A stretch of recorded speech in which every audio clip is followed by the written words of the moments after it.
Assalamualaikum warahmatullahi wabarakatuh. Waalaikumsalam warahmatullahi wabarakatuh. Dengan bersama saya di sini Muhammad Fauzi, mahasiswa Institut Agama Islam Darussalam Martapura, Fakultas Tarbiyah Prodi Pendidikan Agama Islam Darussalam. Video ini saya buat untuk melaksanakan tugas final tes ilmu pendidikan Islam yang diampu oleh dosen saya, Bapak Mihrab Afnanda, MPD. Dan di sini saya memiliki narasumber kakak tingkat yang telah melaksanakan PPLB. Silahkan perkenalan, Kak. Perkenalkan, nama saya Nur Indah Rahmadaniati. Sekarang saya semester 7, Prodi Pendidikan Agama Islam. Konsentrasi saya adalah Quran Hadis, dan kemarin saya melaksanakan PPLB di SMP Negeri 3 Martapura yang berletakan di Jalan Saada. Baik, itu tadi perkenalan singkat dari kakak tingkat saya. Kemudian di sini saya ingin mengenalkan bahwasanya video ini materi video hari ini yang kita buat tentang materi pendidikan yang ideal itu seperti apa. Oke, mengenai pertanyaan tersebut tentang keidealan dalam pendidikan, yaitu seorang guru itu harus memiliki kepribadian, memiliki kecerdasan secara kepribadian atau kompetensi secara kepribadian, terus ada kompetensi secara sosial, ada kompetensi pedagogik, dan kompetensi profesional. Jadi seorang pendidik yang ideal itu adalah seorang pendidik yang memiliki 4 kompetensi tersebut, sehingga dalam menjalankan pendidikan, dalam menjalankan pengajaran di sekolah atau di kelas itu dapat terlaksana dengan baik. Baik. Itu di seputar jawaban dari kakak tingkat saya mengenai seperti apa pendidikan ideal itu. Sebenarnya tujuan hari ini, tujuan dibuatnya video ini wawancara mengenai pengenalan, pandangan, pengalaman, dan aspirasi narasumber mengenai karakteristik materi yang ideal untuk seorang pendidik. Kemudian ada beberapa pertanyaan kepada kakak tingkat saya yang telah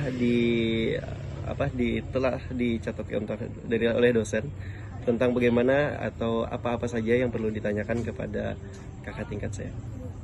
Pertama, ada yang saya tanyakan mengenai pertanyaan umum, yaitu bagaimana Anda mendefinisikan seorang pendidik yang ideal itu.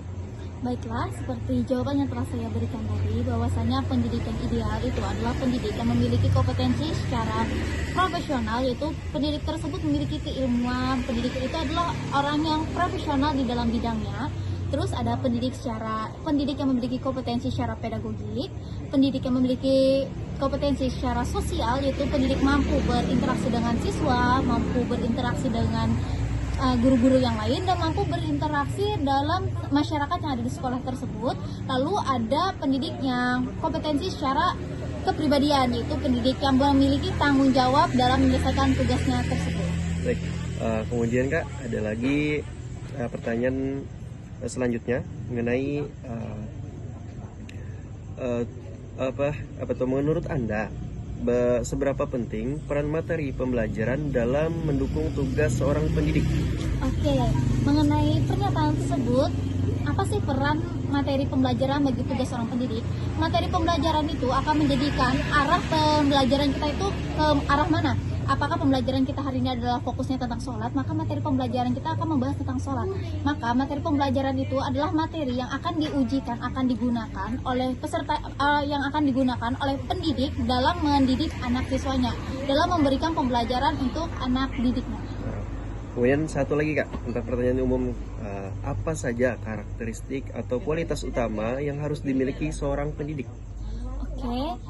Mengenai pernyataan tersebut, karena kita berada di era revolusi 4.0 yang dimana pendidikan sekarang itu harus mengadaptasi internet, harus mengadaptasi terhadap adanya LCD, proyektor, karena itu akan lebih memudahkan siswa dalam mengakses pembelajaran.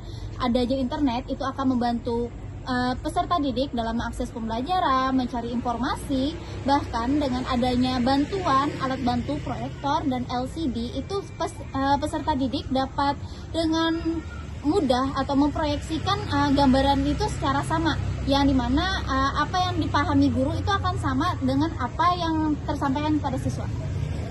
Gitu Kak.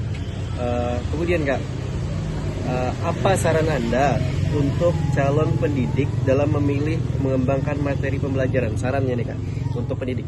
Oke, menurut saya untuk calon guru atau bagi teman-teman yang lain, calon mahasiswa yang nanti mungkin akan melaksanakan PPL, saran saya untuk memilih materi pembelajaran itu adalah materi yang sesuai dengan tuntutan zaman, materi yang bisa digunakan atau materi yang bisa dipakai oleh siswa tersebut untuk menjawab pertanyaan-pertanyaan yang ada di pikirannya.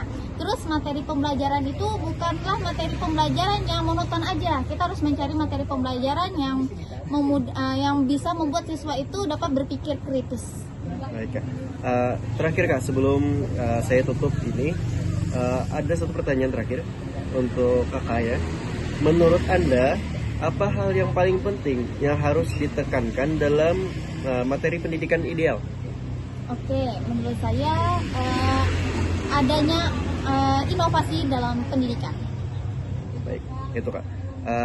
Setelah beberapa pertanyaan tadi Kak, apa mungkin yang ada Kakak ingin tambahkan dalam pernyataan-pernyataan Kakak? Atau motivasi mungkin untuk calon-calon pendidik ke depannya? Oke, mengenai hal tersebut, saya hanya bisa mengatakan bahwasanya tetap semangat dalam menjalani tugasnya, tetap semangat dalam belajar, karena seorang guru itu tidak berhenti belajar hanya sampai bangku perkuliahan saja. Karena seorang guru pun ketika dia sudah menjadi guru, dia pun harus tetap belajar, yaitu memahami siswanya, memahami tentang kurikulum yang baru, memahami materi pembelajaran. Jadi bagi teman-teman sekalian yang ingin melaksanakan PPL dan teman-teman sekalian yang insya Allah akan menjadi pendidik, diusahakan untuk memanfaatkan waktunya sebaik mungkin untuk mempelajari perkembangan zaman, karena kita nanti akan menghadapi yang namanya perubahan zaman. Kita akan belajar tentang kita akan belajar mengenai hal-hal baru yang sekarang mungkin tidak sempat kita pelajari. Jadi bagi teman-teman sekalian, jangan sampai waktunya terbuang hanya untuk bermain game. Jadi kita bisa untuk belajar dan kita menggali potensi kita menambah pengalaman kita dengan cara kita menguasai materi-materi yang mungkin nanti bakal kita sampaikan kepada peserta didik. Apalagi nih kita belajar tentang ilmu pendidikan Islam. Oke, kita akan belajar nih tentang ilmu pendidikan Islam. Jadi kita pelajari benar-benar nih apa sih materi yang disampaikan di dalam ilmu pendidikan Islam supaya dapat membantu kita dan memudahkan kita dalam nanti ketika terjun ke lapangan. Baik, terima kasih Kak. Terima kasih untuk hari ini dengan antisipasinya untuk saya bisa mengerjakan tugas ini. Terima kasih. Kemudian itu beberapa pertanyaan yang telah saya sampaikan dan dijawab oleh narasumber. Terima kasih. Assalamualaikum warahmatullahi wabarakatuh. Waalaikumsalam warahmatullahi wabarakatuh.